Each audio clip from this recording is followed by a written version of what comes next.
Ba mama boza kitoko yo wapi botu na ngai nini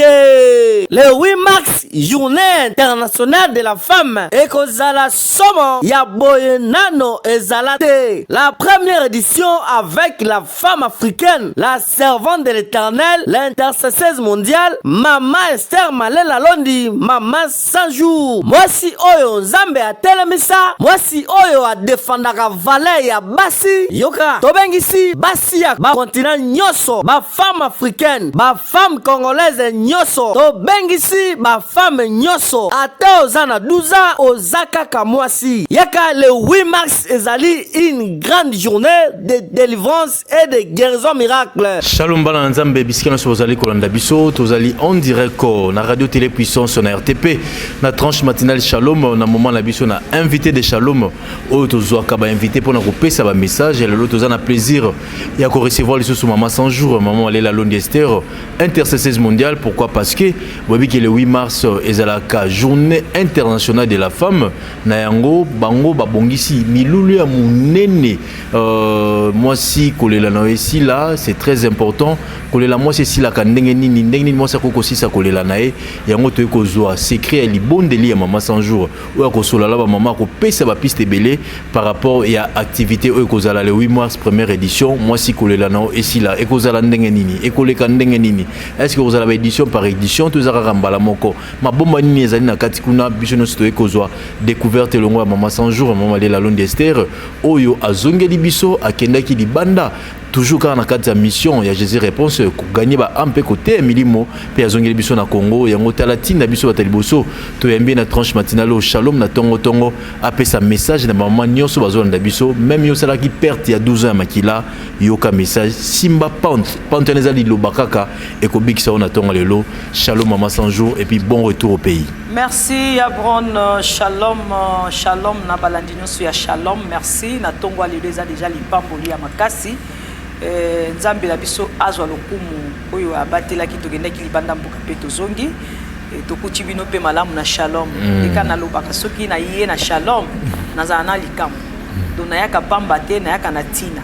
na yebi ke présence nanga na Shalom eza pona ko annoncer bino ke journée monene ya guérison miracle de délivrance oyo etali mwasi donc mbala oyo ezande mwasi Nzambe apesaki biso makoki to ndingisa ya komemaka ba édition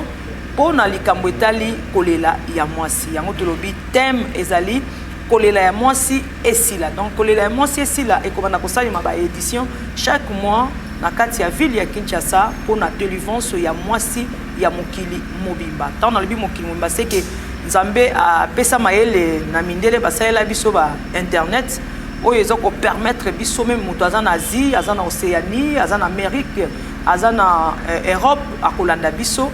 na nzela ya internet. Donc toza pe na page na biso ya Facebook oyo ezaka na kombo ya Jésus réponse officielle to pesa ngo tango nyonso pour permettre bato me bazali banda mboka toza na ndeko no musika oyebise kalanda mama 100 jours na page s'abonner à s'abonner na page wana ya Jésus réponse officielle to chaîne na biso YouTube Jésus réponse TV ezo permettre bato même ya bisika balanda biso na chaîne na biso ya YouTube ya Jésus réponse TV eza la pe WhatsApp eza na 082 23 44 233 eza WhatsApp na biso 082 23 44 233 to kolobela numéro na malem pour permettre bino pe na WhatsApp pour koyikola na bino maman na ata oza wapi to ndeko no aza wapi akozwa solution donc édition to ba édition ya kolela ya mwasi esila déjà première édition nde tozo démarrer le 8 mars oyo na sepela keza le 8 mars po eza mukolo basi ba kolinga ba kende gauche droite makambo mabe sale makaya to benda basi baya na présence ya Nzambe pe bazwa pe libiki na bango na première édition. Très bien, wanezala ki introduction à maman 100 jours kolela moi si première édition oyo kozala le 8 mars de 11h30 à 17h. Mais moi ça zalaka fragile. Comment kolela ne ko la maman ba mécanisme nini ba piste nini ma bongisi nini salami pour être kolela moi c'est la première édition parce que to bi que moi ça zalaka fragile akokaka makambuté alela ka pamba na libala na musala na libota na société moi ça za muto za facile mais na édition au bani na première édition kolela moi si maman 100 jours école si la ndenge nini moi ça kokata kolela ne ndenge nini. Merci Abron kolela moi si école si la kana nzela prière omoni lelo basi ebele bazokosama nga naza moko nzambe apesanga likabu ya koyamba bato asalanga mama mabote ebele nayebi ebele mpona peuple na ye parce que nazwa ngolu ya koyambaka bintuluku ya bato nazwa mpe makoki wana na nzambe ya koyeba bamakambo ebombani kati na bato mpo asalanga mama ya bikolo mama ya mabota omoni na bato nyonso nga nakutana na bango soki moto ayi mama nakendaki epanganga nganga sokolinga batongolinga babakinga nazwi nanga solution te peut-être akendaki koluka libala azwi mpe libala te alukaki akanga mobali ya bato azaki na ye mobali yango mpe sukasuka azongeli ne mwasi na ye mobali akimaki ndako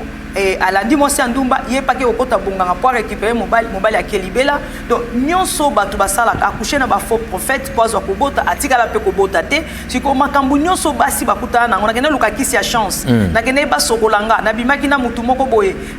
aza nganga po apesanga chance alongolanga bututu ti lelo bana basi ebele bazanga mabala bamisusu bakufa bamisusu bakanga makambo ebele ebeba donc solution libanda ya Jésus Christ etikala kozala te mpe ezalaka te yango na ngai naza moko nayebi ebele nasunga basi ebele oyo lelo batatolaka balobi ngolu ya mate ya mama 100 jours to mabondeli na ye ekomisi biso basi ya mabala tokomi basi ya kobota tozwi bambongo tokomi bato ya kimia mpe torécupere mabala na biso tobungisa donc nzambe autilisaka nga mpona changement ya mwasi donc ce qui nzambe a permettre et comme ba édition ayebi ke ba trouble ebele comme epai na basi pour moi si aza mutu ya nzambe omoni mwasi peza azaka mutu ya nzambe nalobaka mwasi akokopere très bien na Seigneur Jésus-Christ parce que nzambe aya na nzela ya mwasi azala nzambe akeli mwasi pe akiti abotami lisusu kati na mwasi ozomona secret moko ezala na nzambe na mwasi yana libomba mimoko eza na kati nzambe na mwasi donc nzambe na mobali te me nzambe na mwasi dio mo eza wana eloko moko ezala wana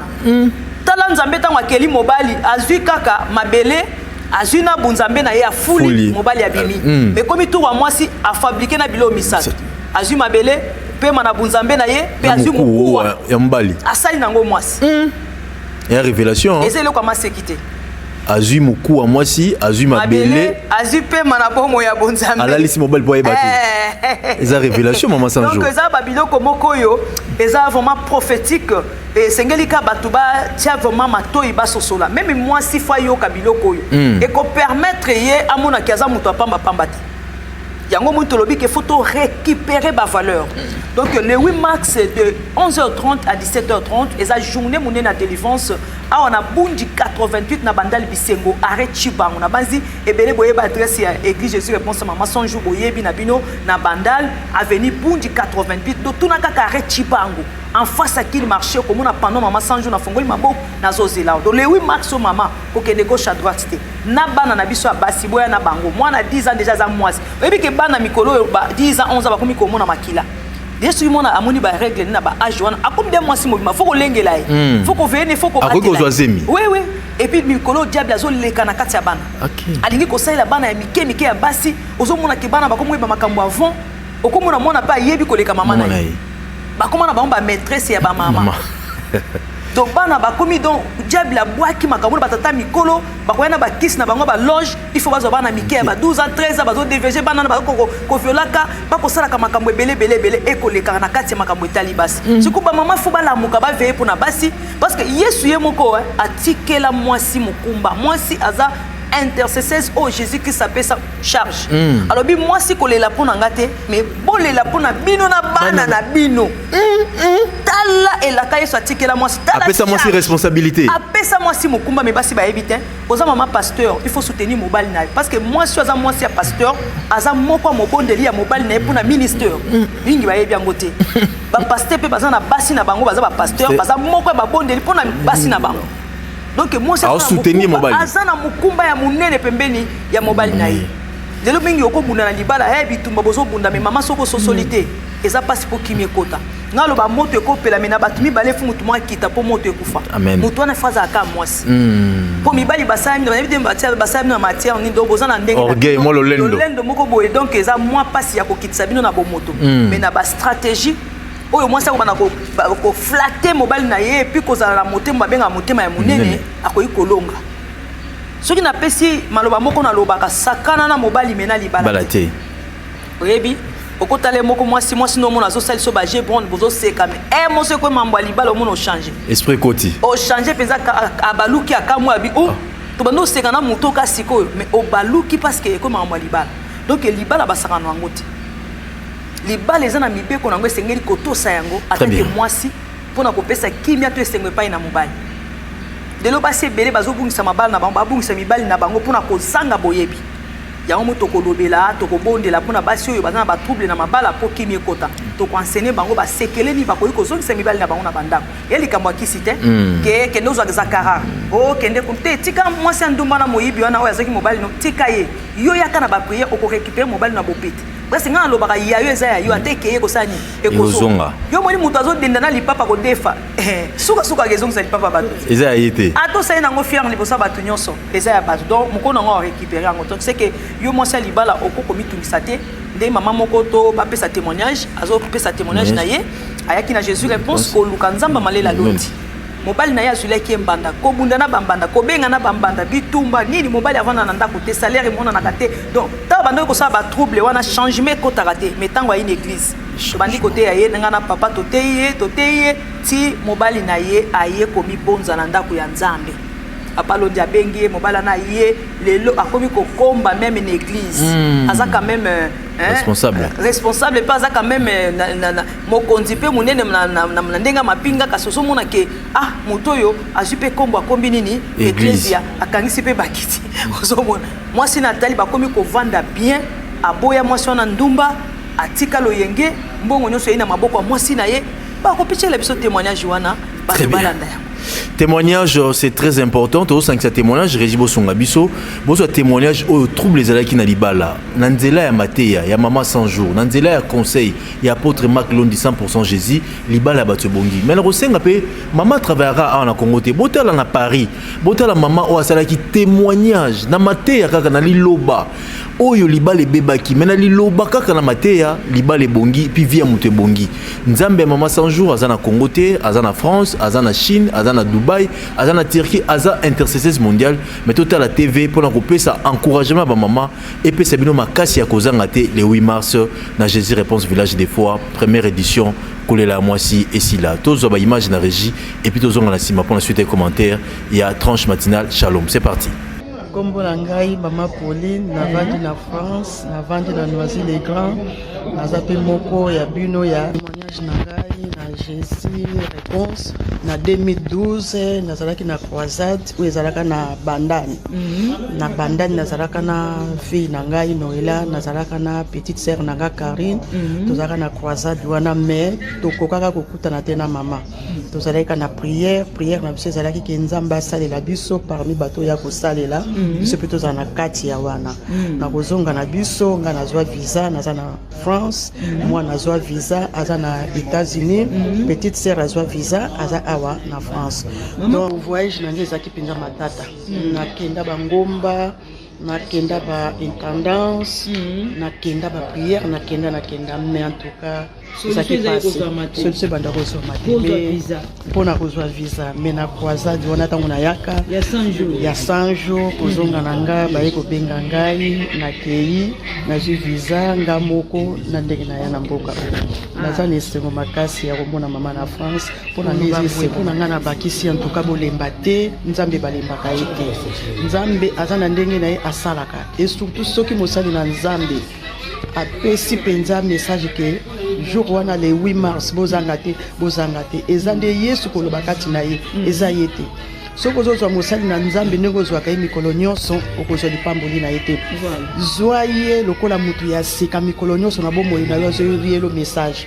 na prière wana le 8 mars boya ebele. Merci, Boti Kolanda ba témoignage wana c'est édifiant, c'est très important. Mais avant de passer à maman Maloba, na retenir des révélations.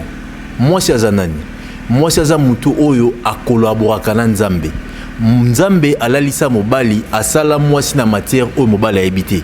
Azwa azui mwasi alalisi asali na matière apesi epema mais ya sekele azui moku wa mobali apesi. Ya mibale na ekulusu. Nzamba lobi na ba mama bolela pona ngate bolela po na bana na bino pe po na mibali na bino. Donc nzamba pesa moi si responsabilité. Yango maman 100 jours a eu responsabilité wana la première édition. A bengisi ba maman nyonso alobi kolela moi si esi la. Azana s'écrit wana. S'écrit neza prière, s'écrit neza mateya. Mais na 4 première édition makambo ko zalebele. Maman tout le monde a basi mususu ba balier ben officiellement. Aibi ko tandambe touté. Aibi ko lambate. Aibi ko bongisa mo cité mobilité chemise mobali bana chanda kusola masuba moi me la kopo ezate moi si a bongo na première édition ko la moi c'est aussi là est-ce que basa mo peut récupérer bango au former bango peut venir bango changer ya brond baya parce que tolobi 7 heures du temps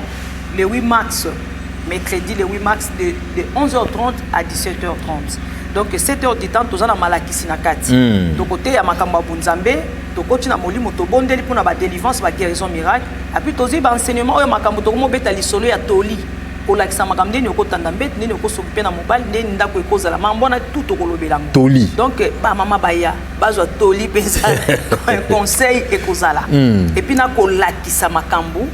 pe nandenge nini pe ya komibatela nzoto no ya bomwasi yo moko tout to ko enseigner ngo to ko lakisa na ba traitement nini o basi ba ko appliquer na banzoto na bango bazala malamu pe ndeni ba ko bongisa bambetu na bango même ata ko servir mobile ndenge nini ndeni ko bongisa ta chambre ata pe misoleze belé tata mo muke ndeni ko ikozala propriété ya yo moko mwasi ekozala ndenge nini donc malakisi nyonso wana ekozala na kati à part wana to ko sunga pe na ndenge musuni boye ba maman parce que tozana posa ya kolela mwasi esila tant toujours ba kolela mwasi esila c'est que mwasi na mwasi azana mukumba na ye ba mususu bazana problème ya mbongo makoki ezate mais azana maela ko sala quelque chose mususu azana po ma libala abala kate azana mwasi kitoko mususu abota kate mususu azana libala ba problème mususu azana po ma malade mususu ayebine makambo ya libala te mais azwa libala nous sommes dans un problème pour na mobali bitumba mata kita koya boy yaka boy donc à cause de matéya oyo ko permettre ye azwa kimia na ndako na ye ya libala ata mobali ya kimakiye atikala ye moko na bana akoyi ko récupérer ce mobali wana na makambo biso to ko lakisa ye na nzela bonzambe na boyebi otozana ngo ete mama oyo akwa ko zongela lisusu esengo ya ndako na ye siko ba oyo bazana mama kokite to ko ipe ko sunga muke ndeto yokana kike to tie moi lo meya ndeko yoza na maye na kosala mwa eloko to pese mwa mbongo wana akene ko tourner et tant to kozonga l'édition mosusu to yeba azwaki 1000 francs komina combien potolingi basi balela te to boyo kende ko defana bank bacho singa na kingo to boyo ko tali kelemba okuma poma kozongisa mitu ya baninga mosusu donc yoza na kaka o ba pese ofele o tourner yango po kolela ezala te mwasi akwa kosungama bana baliaka mwa matembele po le mwa mibale mwa misale komi kilo maman pas ko travailler pe libale ezokeni ba bite ko foti ke la mobile charge non mobile pas za moto bokomi eloko mokoti mbala kosala yo po kosala basi msu basala kambala ksa mbali mbongo te muso mona zo sala mbongo na eza ya lamba na ye mais mobile ne fa souffrir ti na pilipili fa somo biloko na pesa malamu te to news to kolakisa ki mama kosa quelque chose papa pas zo sala pour mambala ka ezwa kimia bolingo ka ezala pour bunzambe etonda na kati ba famille na biso donc voilà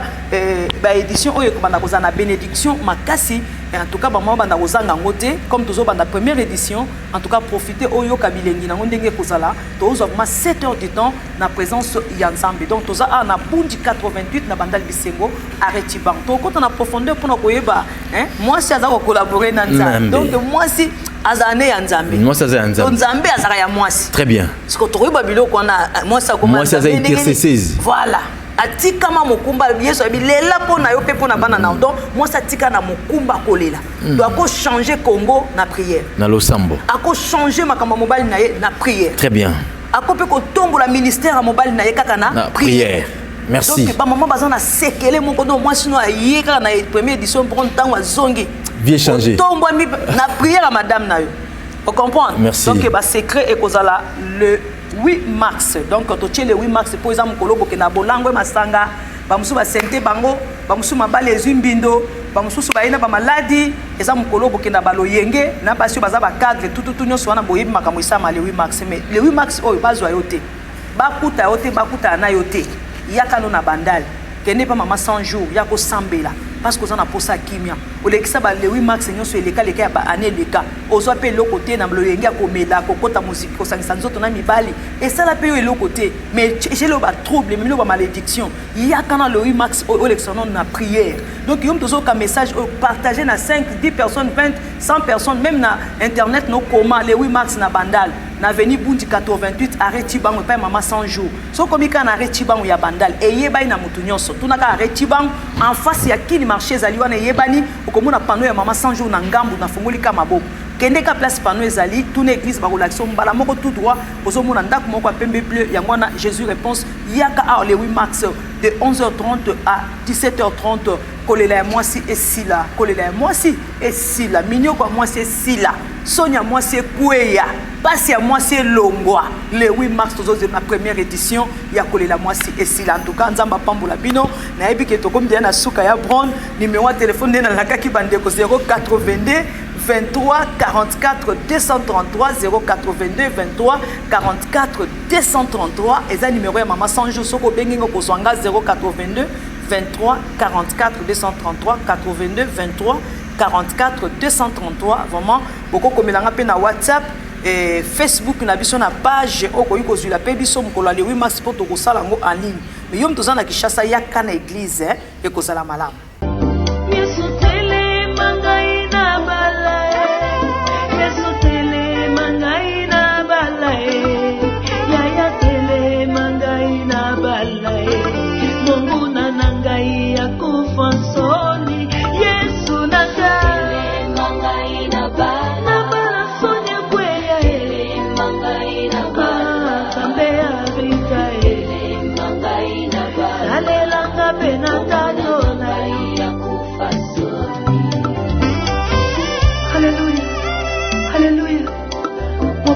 Zalio osimba libala ata mokile koloba kolo loba ya suke zaka ya yo